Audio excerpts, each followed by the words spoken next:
Good evening, Council. My name is Anthony COX. I am born and raised in Calgary. I've lived in Calgary virtually all of my life. I appear before you holding both a bachelor's degree in political science and a law degree. I have my own business. Over the course of these hearings, which I've been watching carefully, we have heard a lot about wants, a lot about feelings, a lot about numbers, affordability, grid strain, the tree canopy, traffic congestion, parking, and until today, with sincere appreciation for Mr. Osler, who spoke earlier today, and a few other colleagues, what we have not heard quite so much about is the law.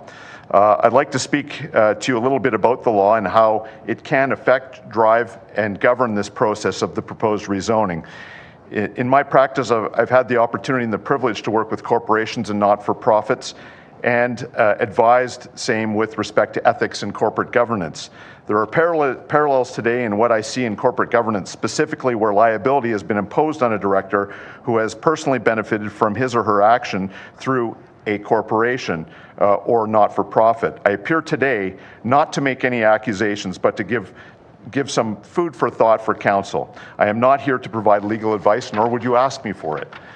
It is my view that there are parallels in the council horseshoe to the corporate context, where it is analogous to participating in and voting on the matter of blanket rezoning, where a member of council may stand to personally benefit with respect to properties that they may hold or have an interest in, or that would be affected by rezoning them from RC1 or RC2 to RCG.